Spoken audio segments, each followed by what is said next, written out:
Hello guys, welcome back to my new video. हम बात करेंगे हम निफ्टी बैंक के बारे में कि किस तरीके से आपकी अप्रोच रहनी चाहिए नेक्स्ट वीक के लिए and for the Monday. And देखेंगे कुछ स्टॉक्स जो ऑलरेडी मैं एवरी वीक आप लोगों को अपडेट देता हूं वो किस तरीके से काम कर रहे हैं, जिनको मैंने ऑलरेडी काफ़ी पहले से आपको बताता हुआ आ रहा हूँ कि कब उनको बाइंग करनी है, कौन से इंपॉर्टेंट लेवल है, कहाँ पर आपको टारगेट मिलेगा, कहाँ पर आपको प्रॉफिट बुकिंग करनी है। एंड काफ़ी सारे स्टॉक्स अच्छा कर भी चुके हैं उनमें से, एंड शायद कुछ स्टॉक्स अभी भी हैं जिनमें आप बाइंग बना सकते हैं, लेकिन सोच समझ के। क्यों? क्योंकि मार्केट बहुत ज़्यादा ऊपर चला गया है, तो फॉल अगर करेगा तो वो रिस्क भी आपको अब लेना पड़ेगा। क्योंकि मैक्सिमम लोग क्या होता है ना, जब मार्केट साइडवेज होता है, जब मार्केट गिर रहा होता है, जब स्टॉक्स चल नहीं रहे होते, तब उनमें बाय नहीं करते। वो जब भाग जाते हैं ना, उसके बाद उनमें एंट्री लेने की कोशिश करते हैं। तो डेली चार्ट ठीक दिख रहा है मुझे बैंक निफ्टी का।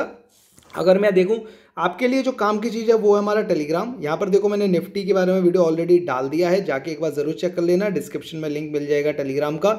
यहाँ पर अगर आप रहेंगे तो यहाँ से आपका पैसा बनने के चांसेस भी हैं, सीखने के भी चांसेस है। लेकिन सबसे इंपॉर्टेंट मैं बोलूँगा कि अगर आप सीखना चाहते हो थोड़ा बहुत, तभी आप यहाँ पर आइए। कॉल टिप्स के चक्कर में मत ज्वाइन करिएगा। यहाँ पर मैं आपको इंपॉर्टेंट लेवल्स देता हूँ, दिन में गाइड करता हूँ। अगर मार्केट अच्छा होता है तो आपको बताता हूँ, मार्केट साइडवेज होता है तो आपको बताता हूँ। कुछ ऐसी चीज़ें जो आपको और कोई नहीं बताता है, वो कॉल टिप्स के चक्कर में जो लोग बैठते हैं वो अलग चीज़ है। लेकिन यहाँ पर मैं अपने मेंबर्स का प्रॉफिट भी आपको शो करता हूँ जो एवरीडे वो बनाते हैं। तो जाइए और एक बार चेकआउट कर लीजिए, आपको कुछ ना कुछ तो ज़रूर वैल्यूबल मिल जाएगा। लिंक आपको डिस्क्रिप्शन में मिलेगी। तो पहले हम यहाँ पर 4 घंटे का चार्ट देखेंगे, जैसा कि अभी मैंने निफ्टी में भी आपको दिखाया। तो अगर निफ्टी की बात करें तो निफ्टी हमें काफ़ी अच्छा बुलिश दिखा है। अगर बैंक निफ्टी की बात करें तो यहाँ पर आपको देखने को मिलेगा कि लास्ट आवर में एक अच्छी बाइंग देखने को मिली है बैंक निफ्टी के अंदर। अगर हम 1 आवर के चार्ट फ्रेम पे जाएं तो हमें क्या देखने को मिलता है, एक बार देखो। पिछले अगर 2 दिन की बात करें तो ऑलमोस्ट देखो, मार्केट ऊपर ओपन होता है, नीचे आता है, फिर वहां से बाइंग मिलती है। ठीक है, सेम 2 दिन से। अच्छी बात यह है कि मार्केट पिछले 2 दिन के हर्डल को क्रॉस करके ऊपर क्लोजिंग कर दिया है ऑलमोस्ट 48,150 के आसपास। एंड 48,200 बहुत ही ज़्यादा इंपॉर्टेंट लेवल बन जाता है मार्केट के लिए। ठीक है, ये चीज़ आपको ध्यान में रखनी पड़ेगी मंडे के हिसाब से। अब अगर हम 15 मिनट के चार्ट पे आते हैं तो हमें क्या देखने को मिलता है गाइस, वो भी एक बार देख लेते हैं। तो यहाँ पर देखो, ये एक जो ट्रायंगल बन रहा था यहाँ पर बहुत ही शानदार, मैंने आपको ट्रेडें भी बनवाई। मैंने फ्राइडे के दिन आपको बोला भी था 48,200 के ऊपर आपको बड़ी तेजी देखने को मिल सकती है, एंड वैसा देखने को भी मिला। विद इन 15-20 मिनट, 15 मिनट पे हमने 200 पॉइंट कवर कर दिए थे, समझ रहे हो। तो ये होता है राइट टाइम पे ट्रेड लेने का रिस्पॉन्स। लेकिन बहुत सारे लोग क्या करते हैं, ओवर ट्रेड कर लेते हैं, गलत टाइम में ट्रेडिंग करते हैं, बीच मार्केट में फंस जाते हैं, एंड फिर उनका कुछ होता नहीं है। ठीक है, मार्केट में बुलिशनेस आ सकती है, बिल्कुल आ सकती है। उसके इंपॉर्टेंट लेवल 48,200 रहने वाला है। अगर मार्केट साइडवेज भी ओपन होता है तो 48,200 के ऊपर हमें बड़ी तेजी देखने को मिल सकती है। ठीक है, अब थोड़ा पहले हम स्टॉक्स देखेंगे और फिर हम बात करेंगे इंपॉर्टेंट लेवल्स के बारे में। मैंने निफ्टी के वीडियो में वोल्टा, सीडीएसएल, विप्रो, डीमार्ट, एशियन पेंट तक बात कर ली थी। तो अब टेक महिंद्रा की भी बात कर ली थी। एक्चुअली ये वो स्टॉक्स हैं जो मैं आपको काफ़ी पहले से बताता हुआ आ रहा हूँ, एंड वीकली चार्ट पे इनका एनालिसिस भी करके बताता हूँ कि किस में क्या चीज़ चल रही है, क्या नहीं चल रही है। देखो, कैम्स हमें बहुत ही शानदार रिटर्न प्रोवाइड कर चुका है डाउन साइड से। अब इसमें एंट्री कब बनती है, देखो ऊपर निकला है ये अपने लेवल से, अब ये रीटेस्ट करने के लिए आ रहा है। अगर ये यहाँ से बुलिश कैंडल फॉर्म करता है, लेवल्स हैं 2650, 2700 और 2600, इन लेवल्स पर आके अगर ग्रीन कैंडल की क्लोजिंग करेगा तो आप एक रिस्क, छोटे रिस्क के साथ यहाँ पर कॉल साइड के लिए जा सकते हैं। अगर हम बात कर लें बिरला सॉफ्ट की, तो भैया बिरला सॉफ्ट तो मैंने आपको बताया हुआ था 250 पे, फिर बताया 300 पे, 350, इसमें तो काफ़ी बार आपको बताया है। और अब तो ये ऑल टाइम हाई के ऊपर निकल चुका है। तो अब कितना ये ऊपर जा सकता है वो बताऊं आप लोगों को।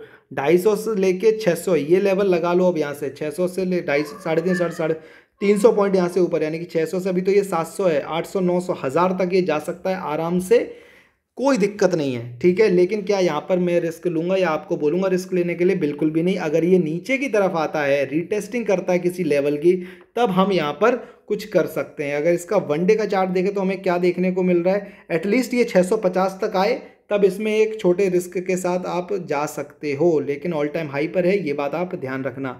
डिक्सन बहुत ही शानदार रिटर्न प्रोवाइड कर चुका है। मैंने ये आपको बताया था, फर्स्ट टाइम 3,000 पे, सेकंड टाइम 4,000 पे, उसके बाद मैंने इसमें कभी एंट्री दी नहीं, और अभी ये 6300 पे चल रहा है और 6700 का हाई बना के आ चुका है। एफएल इंडिया अपने देखो टारगेट पर है, एंड क्या इसमें मैं बाइंग की राय दूंगा? बिल्कुल भी नहीं। आई एम वेटिंग कि ये 900 तक आता, लेकिन 900 तक नहीं आया तो मैंने भी इसमें एंट्री दोबारा नहीं की है।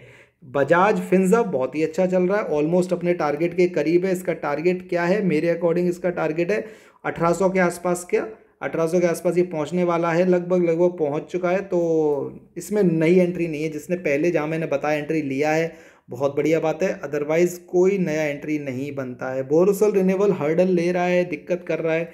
यहाँ पर किसी को छोटे रिस्क के साथ लेना है तो ले सकता है। अभी भी ये बाइंग लेवल पर ही है, कहीं ना कहीं ऊपर निकलेगा तो इसके लेवल 500 और 550 हैं, और डाउन साइड सपोर्ट है 400 के आसपास का। एंड एचडीएफसी बैंक अच्छा कर चुका है ऑलरेडी, अगर आप देखोगे तो यहाँ पर आपको देखने को मिलेगा। पहले आपको बाइंग कराई गई थी जब ये फॉल आया था 1500 के नीचे, और अभी ये चल रहा है ऑलमोस्ट 1700 के आसपास। एक और स्टॉक जो पेंट सेक्टर से है वो है हमारा बर्जर पेंट। इसका अगर हम हाई की बात करें तो हाई ऑलमोस्ट 700 के ऊपर का, अभी स्टॉक है 600 के आसपास। तो ये स्टॉक अगर भागना चालू करेगा तो अपने ऑल टाइम हाई पकड़ने की दोबारा से कोशिश करेगा, तो इस स्टॉक पे नज़र बना के रख सकते हो अगर आपको इसमें बाइंग करनी है। देखो आपका पैसा है, आप खुद से एनालाइज करो। मैं सिर्फ आपको स्टॉक्स बता सकता हूँ, मैं आपको कभी नहीं बोलता कि मेरे कहने पर बाइंग करो। आप अपनी खुद की इन्फॉर्मेशन लो, खुद एनालाइज करो, उसके बाद ही अपना पैसा इन्वेस्ट करो। एक और हमारा स्टॉक है बाटा इंडिया। ये वो स्टॉक्स की बात कर रहा हूँ जो अभी तक बहुत नहीं भागे हैं और इनका ऑल टाइम हाई अभी काफ़ी ऊपर है। ठीक है, तो अगर हम बाटा इंडिया को देखें तो हमें यहाँ क्या देखने को मिलता है? ये देखो, ये काफ़ी पहले का बनाया हुआ है, अभी का नहीं बनाया हुआ। तो इसको थोड़ा सा देखते हैं कि इसमें क्या नज़र आ रहा है मुझे। अरे यार रुको एक सेकेंड। अगर हम बाटा इंडिया की बात करें तो अभी स्टॉक है 1650 के आसपास, इसका ऑल टाइम हाई है 2200 के आसपास। ठीक है, इसमें अगर आप नोटिस करोगे तो 1800 के आसपास इसमें एक डब्ल्यू का ब्रेकआउट आएगा। तो अगर देखो यहाँ से ये रिजेक्शन नहीं लेता, ये देखो इसकी एक ट्रेंड लाइन आ रही है जो मैंने अभी बनाया है आप लोग के लिए। अगर ये इस ट्रेंड लाइन के ऊपर निकल जाता है ना, तो आप इसमें छोटा मोटा रिस्क लेके काम कर सकते हो। बट इसमें बाइंग तो एक्चुअली 1400 के आसपास थी, जहाँ पर आपको बाइंग एक्चुअल में करना चाहिए था। लेट्स सी कि ये स्टॉक किस तरीके से टर्न आउट होता है, लेकिन अगर भागना चालू करेगा तो इसमें भी पोटेंशियल काफ़ी है भागने का। वो आप देख सकते हो कि 1600 का स्टॉक अभी 2200 जा सकता है। सेम इसी इंडस्ट्री का एक और स्टॉक है रिलैक्सो, उसको भी एक बार देख लेते हैं। Wait a minute, Relaxo footwear, इसको भी एक बार देखते हैं कि इसमें क्या सीन चल रहा है, क्योंकि दोनों ही स्टॉक अपने सेम उससे आते हैं। तो यहाँ पर अगर आप देखोगे तो ये काफ़ी पहले हमने कुछ एनालाइज किया होगा, आपको बताया नहीं है। आपको ये स्टॉक्स मैंने शॉर्ट वीडियोस में बताए होंगे ज़रूर। अगर इस स्टॉक को आप देखोगे तो लगभग 950 के आसपास हर्डल ले रहा है, इसके ऊपर क्लोजिंग करना चालू करे तब आप इसमें ले सकते हो। देखो इसका भी ऑल टाइम हाई ऑलमोस्ट 1400 पे है, तो इसमें भी अभी काफ़ी पोटेंशियल है। लेकिन पॉइंट है कि भागना चाहिए। अगर मार्केट भाग रहा है, स्टॉक नहीं भाग रहा है, या वो इंडस्ट्री नहीं भाग रही, तो थोड़ा सा प्रॉब्लम है। एक बार इनका एनालाइज करो, डाटा जाके देखो, चेक करो कैसे प्रॉफिट आ रहे हैं, कैसी अर्निंग हो रही है, कैसी सेल्स हो रही है, क्या प्रमोटर की होल्डिंग है, क्या होल्डिंग बढ़ी है नहीं बढ़ी है। इन सब को देखने के बाद ही आप किसी भी स्टॉक में इन्वेस्ट करो। तो कुछ स्टॉक्स मैंने आपको बताए हैं जिनमें बाइंग हो सकती है, लेकिन बाइंग तभी करना जब आपको फुल कॉन्फिडेंस आए, किसी और के कहने पे नहीं। अगर मैंने बोल दिया बाइंग कर लो तो बाइंग कर लो, नहीं, ऐसा नहीं है। आपको समझ आनी चाहिए, आपका पैसा है, आप किसी और के कहने पे अपना पैसा क्यों इन्वेस्ट करोगे? समझो इस बात को, ठीक है।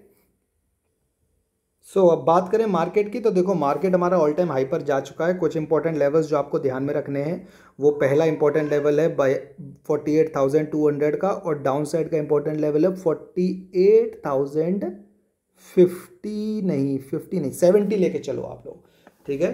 48,200, 48,070, ये आपके इंपॉर्टेंट लेवल मॉर्निंग में काम करने वाले हैं पहले 15 मिनट के अंदर। इस बात को ध्यान रखो, ठीक है। बाकी अगर आप चाहो तो टेलीग्राम पर रहोगे तो आपको सब अपडेट मॉर्निंग में मिल जाएगा, लेकिन ये एंड ये इसके बीच में आप कुछ मत करिएगा। मॉर्निंग टाइम की बात कर रहा हूँ। जैसे ही हम इसका ब्रेकआउट करते हैं, आप यहाँ पर कॉल साइड में जाओ, इसका ब्रेकडाउन करते हैं पुट साइड में जाओ। पुट में बड़े लेवल्स शायद नहीं मिले, क्यों? क्योंकि मार्केट का ओवरऑल स्ट्रक्चर बुलिश हुआ है, यहाँ पे लोगों ने बाइंग की पोजीशंस बनाई होंगी। हम अगर नीचे आएंगे तो सबसे पहला सपोर्ट हमें 48,000 का मिलेगा, यानी कि यहाँ पे 60-70 पॉइंट का गैप है, तो इसमें कुछ पैसा बन सकता है आपका। देन हमें 47,940 950 का सपोर्ट मिलेगा। ये हमारा पुराने दिन का हाई था, यहीं से हम दोबारा गिरे थे, ध्यान रखो इस चीज़ को। और उसके बाद अगर हम और गिरते हैं तो 47,850 से लेके और ये जो रेंज है 650 की, हम यहाँ तक आ सकते हैं। ठीक है, तो पुट साइड में या तो ये एकदम से फॉल कर जाएगा बड़ा, ठीक है, या तो ऐसा होगा कि फॉल करेगा, यहाँ से सपोर्ट बना के ऊपर निकल जाएगा।